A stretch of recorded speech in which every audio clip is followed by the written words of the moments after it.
was it 12 years ago, left his comfortable life in America and went to the Amazon jungle, studied with local indigenous shamans for years, and now he's running an ayahuasca retreat and, as far as I understand, research center. Is that true? The research center will open in a few months, but yes. So my first question is actually, now in your daily activities, is there any change? Like after drinking ayahuasca so much, do you still identify with your body, physical body, as you do your daily chores? Or you rather feel like a spirit that is wearing a body, pretty much like your hoodie that you have now on? How do you feel in daily life when we are not in ayahuasca? If I was to make a comparison to the way that I am now or the way that I think now compared to the way that I did 13 years ago before I tried ayahuasca, I didn't really believe in the spirit then. I believed in the concept of a spirit, but I kind of felt it was just like an energy, like a cloud of energy or something, a life force energy inside me. But I still really associated myself with my body, I guess. And over time, I guess I decided that my spirit was my true identity and who I really was, and that I was occupying a body. But eventually that evolved further to my body and spirit both being manifestations of the same elements and at different vibrational frequencies. And so I do associate with my body now as well as my spirit. I do think that my spirit is where my ideas pass through and where I make my decisions. And my body is, the physical part that acts in this world. And so when I'm in an ayahuasca ceremony, my spirit is the one that's like doing the work, making progress, learning new things, and exploring other dimensions that are not possible with this physical body. But I have come to a unifying view, I guess, about the body and the mind and the spirit as all being parts of one whole. So now, imagine the following situation. Ceremony is starting already and you have to help a given person. You don't know anything, you didn't get a chance even to talk to him, you don't even know what is he up to. Is he severely sick or is he seeking 7 more girlfriends? So the actual question is, how much can you see about a person that you don't know anything about? When it comes to wanting 7 girlfriends, that's something that I probably wouldn't be able to see. But if someone was sick, then I might be able to see what was wrong with them, if there was particular inflammation in an area of their body, or if their blood was toxic or had something in it, or they had parasites, or some localization of where the problem might be. I might not be able to see that. It's not like a guarantee. I would hope that I could. But I would probably say that it's more about feeling it. It's more about intuition and trusting that intuition and developing like the senses that we generalize as intuition, but are actually more specific senses, the way that our hearing and vision are specific senses. We have more senses than the 5 that we typically talk about, and we can generalize by calling them intuition. And those are the senses that I think most people tend to use within ayahuasca ceremonies. And you hear a lot about the visions that you have, and that's certainly part of it. But I think that you are always in a state of interpretation where what you see needs to match up with what you feel. And even if you don't see it, you'll trust more what you feel than what you see. Now, I would like to ask you, did living with ayahuasca make you much happier personally? Well, definitely. Before I came, I was pretty depressed. I was probably like a lot of people out there. I was unsatisfied, and I had been conditioned to believe that success was an acquiring of various physical things, like checking them off the list: a good job and a nice house and a good car and a partner, and like, as long as you had all these things, then you were successful. And yet, when I did check off all those things, I wasn't satisfied. And so when I was able to, through the help of ayahuasca, connect back with my spirit, I really began to see the role that I played on a larger scale, and that I wasn't alone, that I wasn't disconnected from the rest of the world, trying to battle my way through to survive and to conquer, which is kind of like how we're taught to view the world, but that I was part of the world, and part of the universe, just like a cell inside a body, and that I had a specific role, and that the rest of the body would take care of me and help me. And so with that came this great sense of gratitude and self-love, as I could love the universe for its wonder and mysteriousness. I could also love myself, and for the same wonder and mystery, and and that made me very, very happy. Almost to the point where happy really isn't the right word. I think that it's really about satisfaction, and perhaps like joyful would be a better term, because happy kind of comes and goes. You can see a movie or something and it makes you feel happy, but true satisfaction and joy are not fleeting. They're not temporary. So I heard that you made proper traditional, so to say, dietas for many years with local shamans. So as far as my limited understanding goes, you do different vows, austerity vows, locally called dietas, to connect with the given plant spirit. Before, maybe at the end of the interview, you can tell us more about these dietas. That will be a different question. But now I'm gonna ask you, that's what you did, but what did the plant spirits do for you personally? How did they reciprocate? I think that it's probably going to be pretty similar to what the Shipibo Curanderos told you. I studied with Shipibo Curanderos, so my paradigm would be in line with theirs, although I do come from a separate paradigm. But yeah, when I did my best diets, those spirits revealed themselves.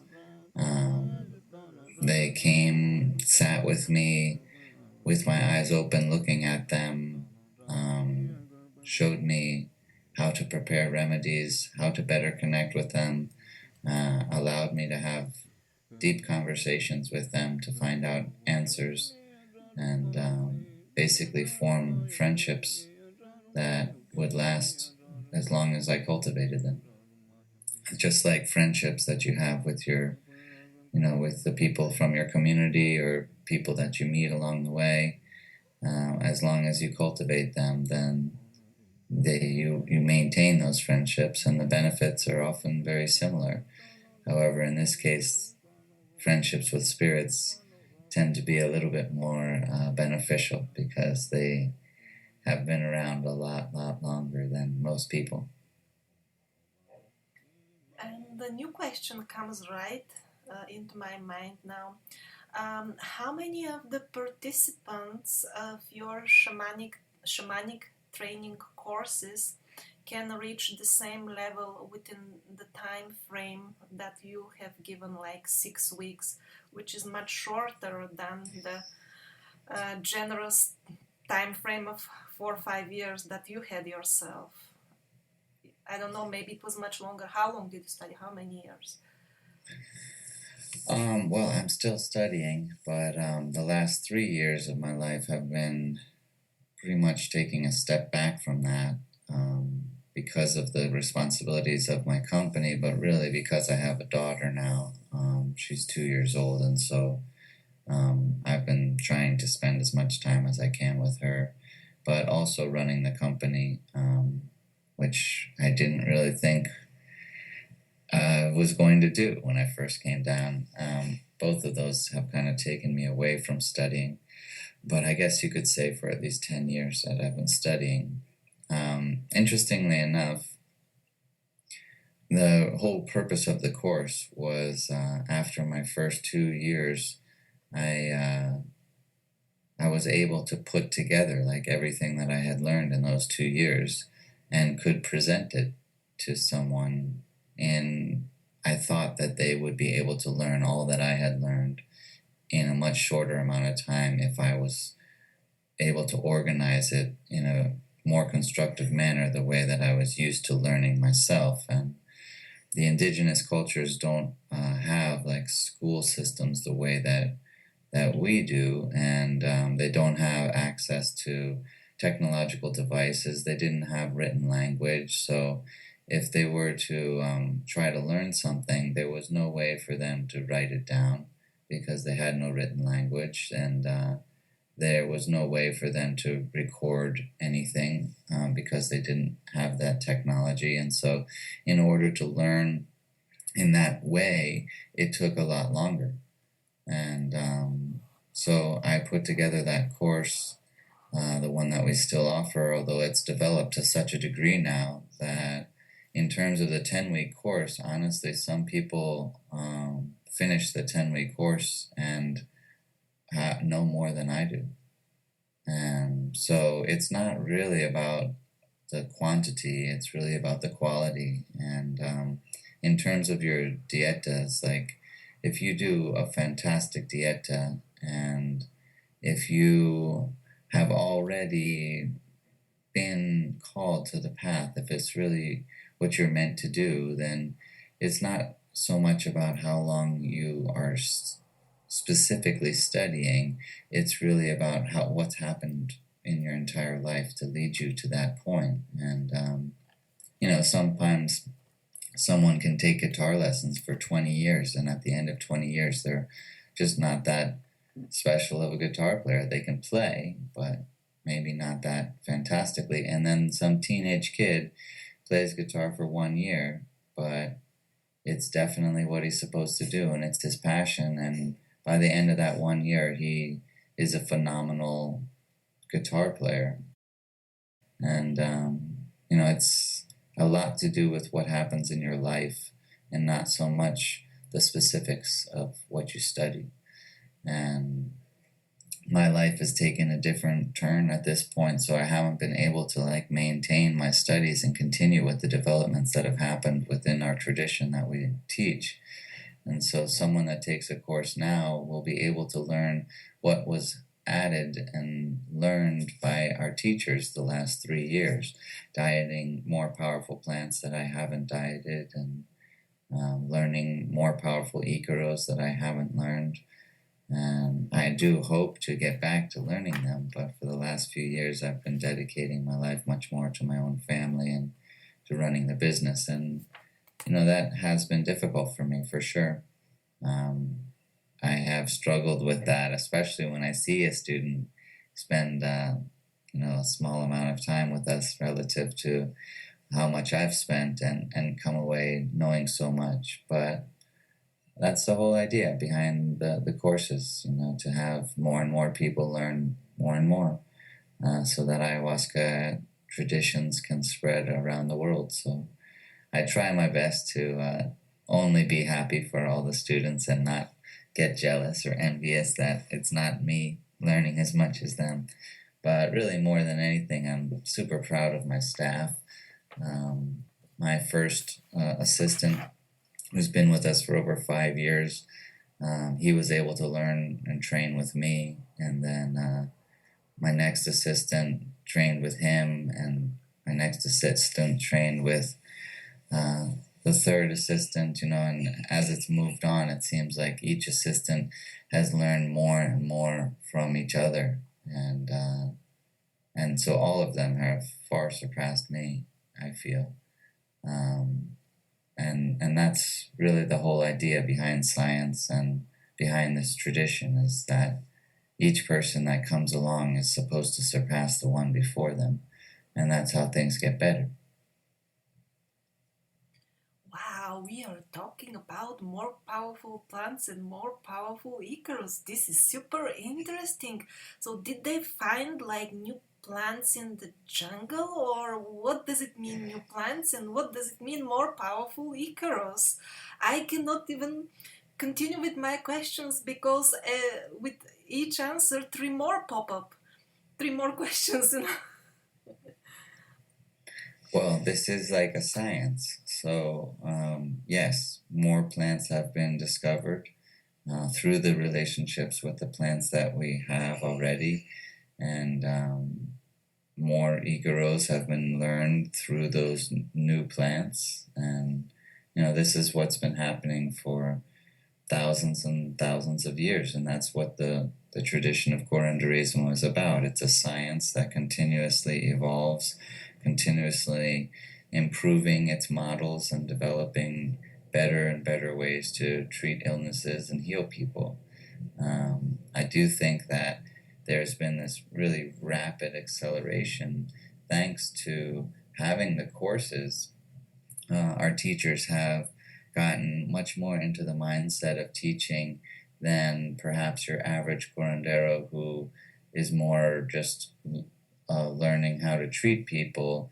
Our teachers are literally learning how to teach people, and so as they teach, they open up their own pathways for learning within themselves, and then the influence of all the Westerners, I also think, opens up or has the potential to open up more avenues for learning as well. So, since we started doing the courses, there's been a real acceleration in the development of the traditions that we teach, and that has definitely included finding new plants, dieting with new plants, and learning new icaros, developing deeper relationships with the plants that we had been working with, and new relationships with the ones that we've been introduced to.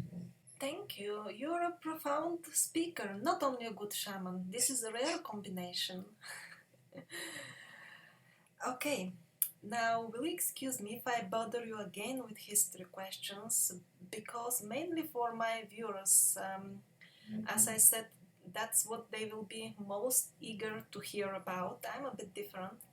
So let me get back to the history and clarify a bit what I was trying.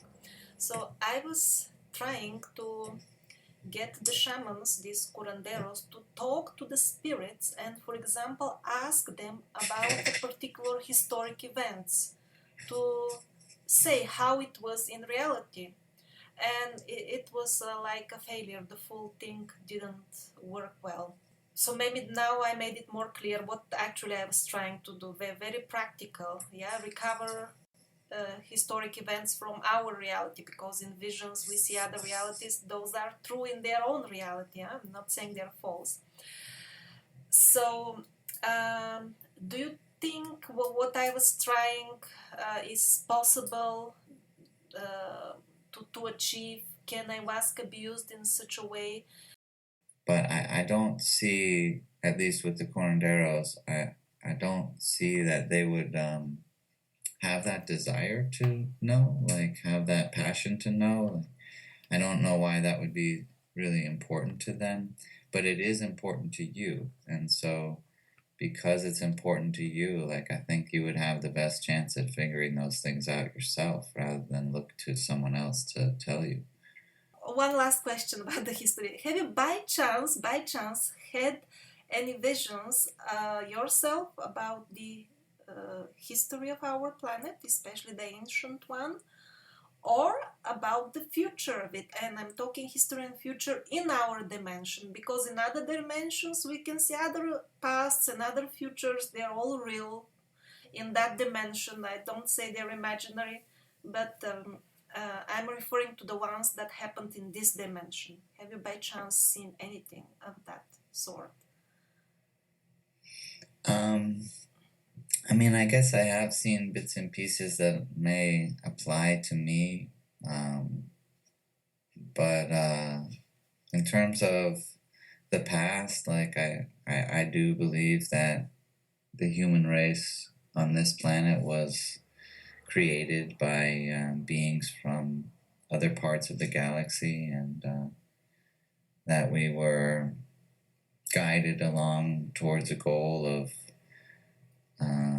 transcending this plane of existence to a higher level where they exist. And then, so in terms of the future, like I do think that small portion of the human race will um, surpass that, will achieve that goal, and and will transform into a higher level of being and join those those beings you could say are creators, I guess, in a higher plane of existence.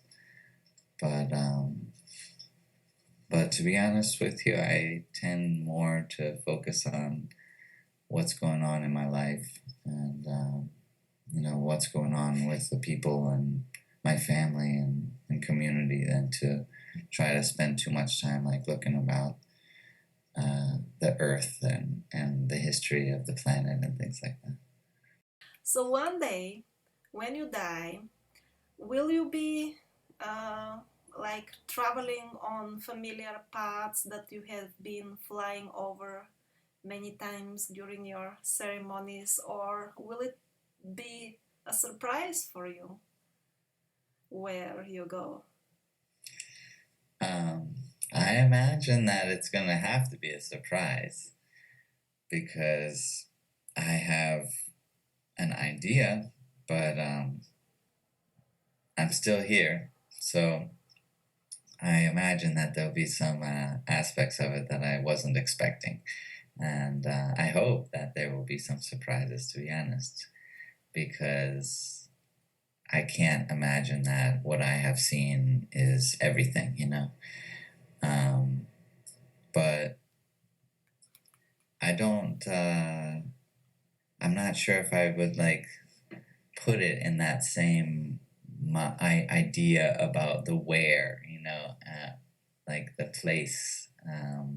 I definitely think it's a lot more about who I am and how I am, and so I hope that when I die, I am in a very good place within myself, filled with as much love and compassion as can be, and because I know that I will continue to be filled with that love and compassion and be in that same place without my body. And I think that my life is really a chance to, uh, make as many choices and changes in during this lifetime to fill myself with as much joy and love as possible, so that I can bring that to the next life and continue forward and continue to make progress. And I do feel that when I die, I won't have the benefit of making those changes until I have another life. And that to me is what people refer to when they speak of heaven or hell, is really just a state of mind and where your consciousness is. And so I don't know if I will actually go somewhere, or be somewhere, because I think of those terms being, they're like terms of the dimension, and so I don't really know like how to describe it, because I guess I'll like pick up that language when I'm dead. My spirit will know better how to describe those things. But at the moment, thanks to living in this dimension, I don't have the right language to describe it. Now, during ceremony, are you being guided by spirits, or do you decide what to do or where to go yourself? If you are being guided, how do they communicate to you uh, in a practical sense? Well, I would say that it's like perhaps like riding a horse, in that you have a destination in mind, you have a goal in mind. At the same time, the horse has its own mind and its own decisions, which are often better than yours, as to how to get there, what steps to actually take, which path to get there, and you do your best to stay on the horse, and you do try to guide it according to your own goals. But if the horse definitely wants to take you a different way, then you're not really going to have much say about it.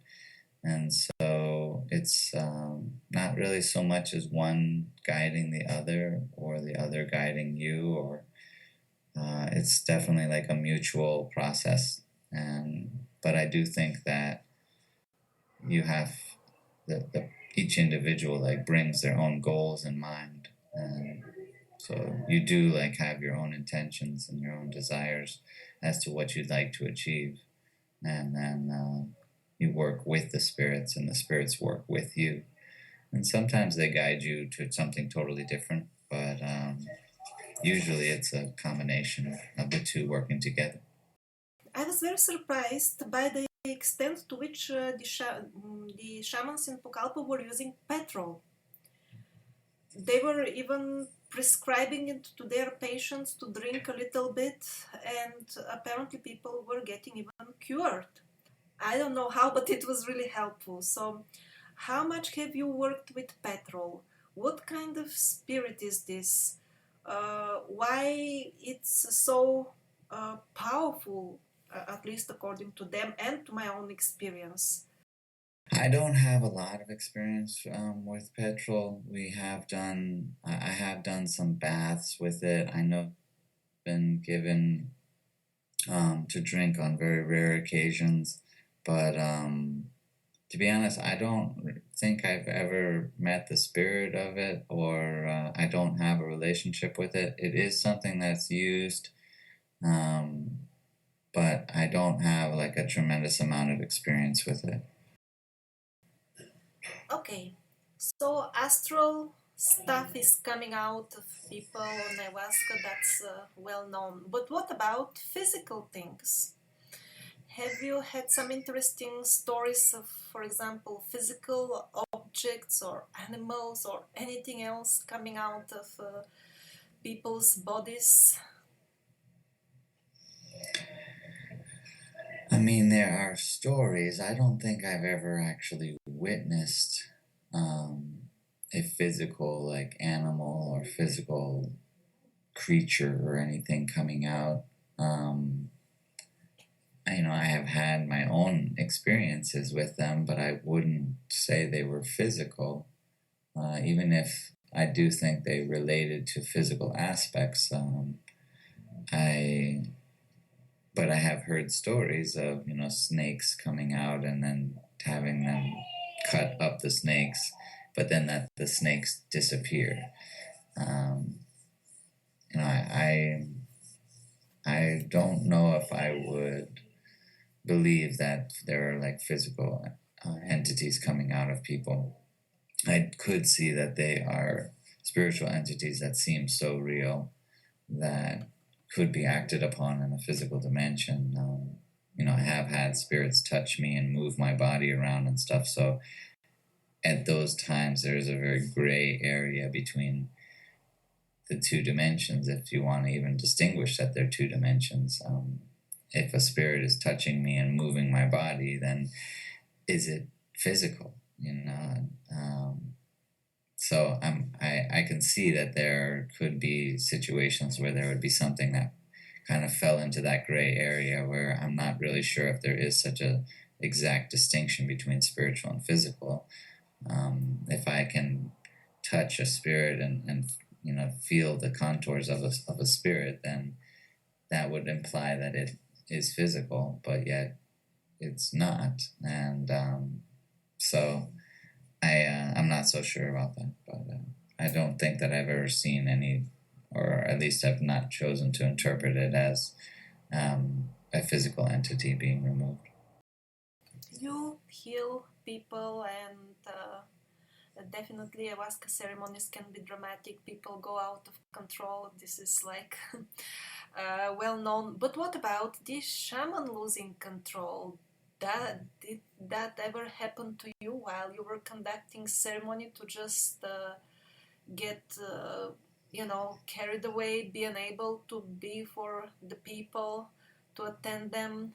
Has this ever happened to you while conducting a ceremony? And if so, when was the last time it ever happened to you? Maybe even you drank alone, because like you're my uh, how to say, model of a perfect. So I want to know, can you also lose control, or it's only me? Um, First, I don't consider myself to be a shaman. I would always call myself a student. I work with some of the most incredible healers, so I just don't think it would ever be appropriate for me to try to call myself what I call them. But but I've had a couple like experiences myself where I've needed some help. Um, I needed to have like my assistant come over and sople me and sing to me and help me. I would call it getting crossed, and yeah, that's happened to me several times. My teacher also, like the curanderos that I work with, they have all been crossed at various times as well, and and pretty much like everyone that works with the medicine, at some point you get crossed. You have something that gets you tangled up, and you need somebody's help to get you out of it. Luckily, we work as a team, so we never have like a situation where it's just one curandero by themselves. There's always at least one curandero with at least one assistant, and we've never had a problem where it didn't that there was none of us that could take care of things. But yeah, everybody has a problem. Everybody needs some help sometimes. Thank you, that was comforting. Is it possible to cook a good brew from dried materials? I mean, I live here, so I have never tried to cook a brew from dried ingredients simply because we have access to fresh ingredients. Um, I would guess, though, that there are, as you mentioned, there are so many people making ayahuasca from dried ingredients. So I would have to assume that some of them have figured out how to make good. I don't know. So we have all heard cases of people who have died recently deceased people who get revived, let's say within a couple of hours, 4 7 hours from being pronounced dead, to be revived by ayahuasca shamans. I've never seen this with my own eyes. Of course, it's not happening daily. It's not easy to spot. But have you heard reliable cases of this, or maybe even witnessed anything like that? I have witnessed it, although not by 7 hours. That so like that someone died and then they were like, okay, he's dead. Let's go take him to the shaman. That one, I'm not so sure if I would believe that. I'm open to it for sure. I haven't heard very many stories, to be honest.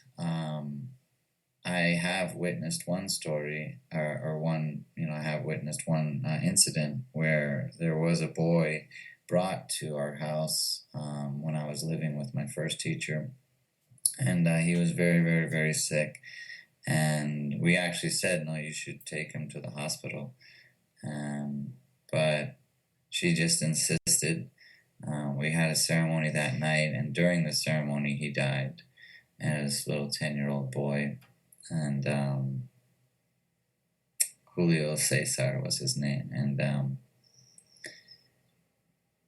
and and yeah, she, the mom was just like hysterical. And um, my teacher sent me over first, which was kind of crazy because I had never seen, a dead person before, and this was a child. And I was trying to do CPR, and I was pretty shattered to have my hands on this boy, and so I really confirmed that he was dead. At least the best. Maybe I made a mistake, but he had no pulse that I could find, and then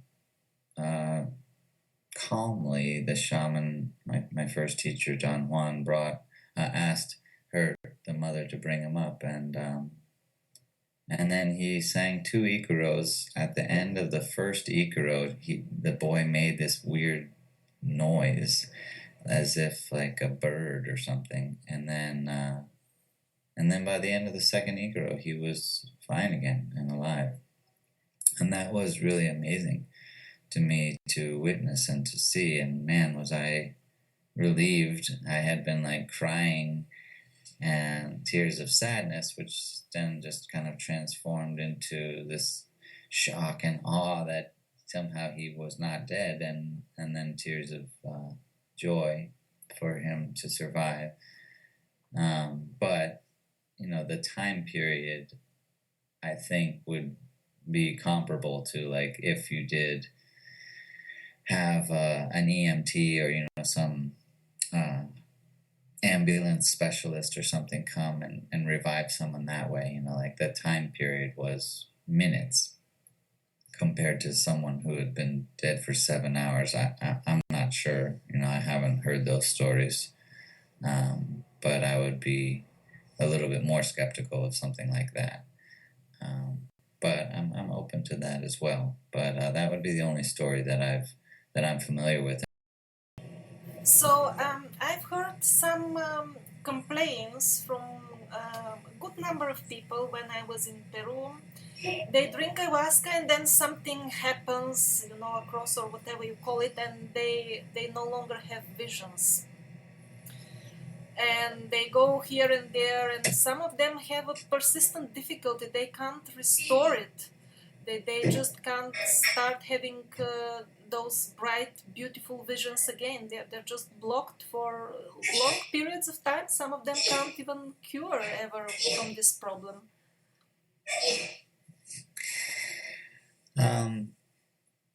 It's very, very difficult to speak generally, but certainly that happens. I would say that it's probably more common that it happens when people are doing diets, and that they cross their diets.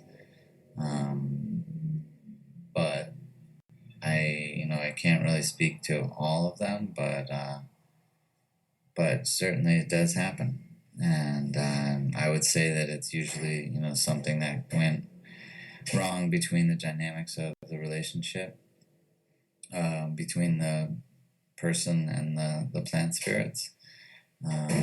But as to what exactly that was, it's just like, some people start going out as boyfriend and girlfriend, and sometimes it doesn't work out. Why? There's 1,000 reasons why. And each, relationship has its own dynamics, and it's very difficult to just speak generally about it, but it certainly does happen. And what's the cure? The cure for a relationship gone bad, trying to remedy that relationship. In the tradition, usually you would do that through a diet. Try your best to like do a very good diet, and begin the dialogue with the plant spirits again, and try to work things out. But I guess the diet would be like the way that you would hope to do it. And I mean, there's an outside chance that that it was something done to you, kind of like in staying within the metaphor of a relationship, like someone coming in purposely to separate you. In which case that would be a bit more complicated, and you would have a series of work done where you might do something like a gasoline bath or something, or a lot of baths to try to like clean off the negative energy that someone perhaps like used on you. But I don't think that's as common as just having those dynamics altered in a negative way for whatever reason. I'd have to like look at a specific person to be able to talk about it more specifically. But even then, like sometimes you just don't know what it is, especially like foreigners, if they just don't know very well what they're getting themselves into. I think a lot of times people do diets, especially nowadays. It's kind of like popular. It's like become popular to do a diet. A lot of places like will offer diets, but I don't think that the people doing them ever really understand exactly what they're getting themselves into and what they're doing. And if you mess up your diet, if you cause a conflict within the relationship that the diet's supposed to be forming, then the consequences can be that you get blocked and that you don't have visions until you fix that, until you work things out. It's kind of like you have inadvertently offended a spirit, and because of the offense, the spirit wants to make sure that you know that you have offended them, and does something that will cause you to fix it. And just like if your child was to do something that they know they're not supposed to do, then you might punish them so that they know the severity of their mistake and don't make that mistake again. I understand. So, what about women drinking ayahuasca during their moon cycle? How do you do you allow this? Do you do this? What is your opinion? So many opinions about that. Yeah, we definitely allow it. I would say that if it's if you're a curandero treating patients on a regular basis, then you're bound to come across it like every single time. Like every single ceremony, somebody's probably gonna be in that situation, and so you would just learn how to work with it and how to protect people from it. And I don't really think that it's that dangerous or a big deal. Why some people do get cure for their sicknesses when they approach ayahuasca, while others don't? I have seen 1,000 people get treated in the last 10 years or so. I've seen over 1,000 people come down from all over the world to receive treatment, and not all of them have been healed.